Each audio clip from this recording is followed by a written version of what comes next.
College?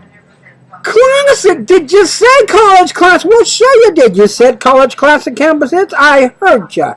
Now we're reading Fredrick Douglass. And I'm wondering if that's not his real dad.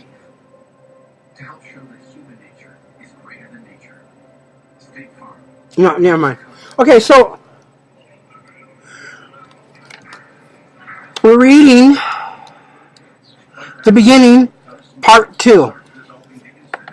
His master's family consisted of 2 sons, Andrew and Richard, and 1 daughter, Lucretia, married to a Captain Thomas Auld. They lived also in a house on Colonel Lloyd's plantation, situated about 12 miles north of Easton, on the border of Miles River. Tobacco, corn, and wheat were raised and brought to market in Baltimore by a slope. And Colonel Lloyd kept from 300 to 400 slaves. On the home plantation and more on the neighboring farms of his, he was one of the Maryland's wealthiest men.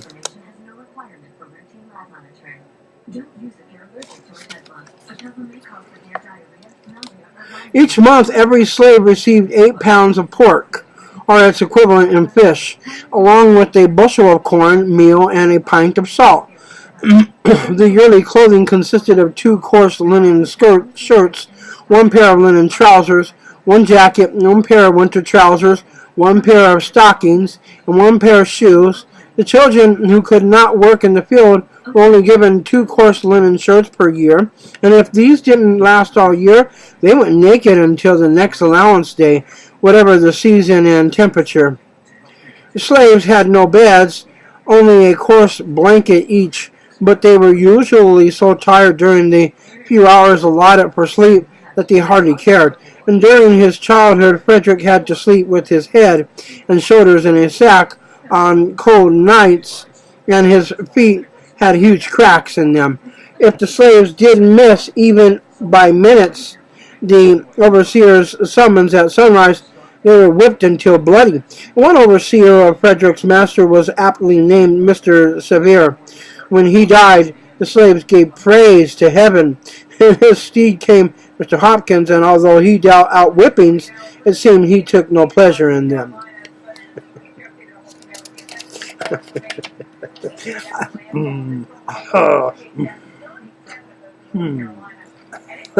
Fredrick heard the slaves of his childhood take enjoyment where they could find it, such as in being the ones chosen to go up to Colonel Lloyd's great house to pick up the clothes and food allowances.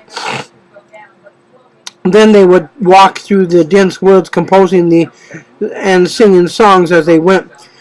Loud, long tones, wild notes coming from the souls of those suffering in bonds and treated worse than cattle. Fredrick would later reveal that those who talked about slaves singing as a sign of their contentment, even happiness, did not understand anything. The slaves were singing most and loudest when they were deepest and sorry and aching most severely. And finally, a finely cultivated garden abounded in fruits of every kind, from apples to oranges, a constant temptation to every hungry slave.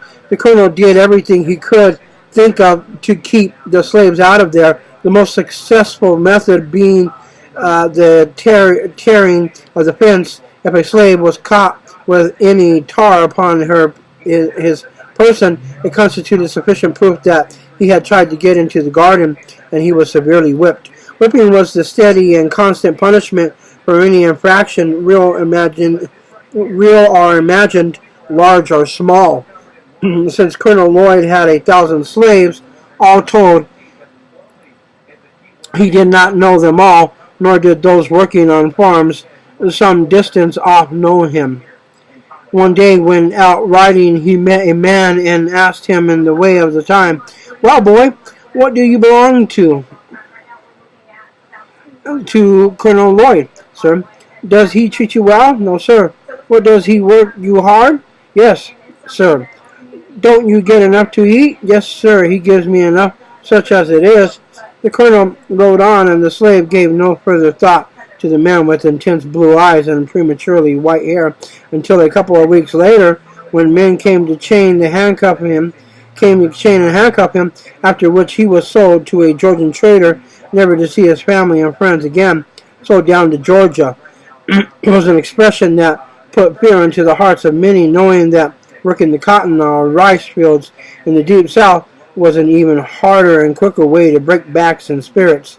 The slaves learned their lesson, and if any white person asked, they would be full of assurances that their master was kind and fair. Also, having little to be proud of, the slaves took a certain pride in having a rich, powerful master.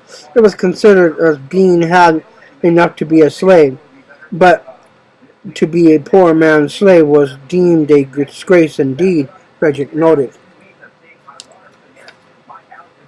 This is college classic campus hits. We're learning about slavery because of Revelation 17 and 18.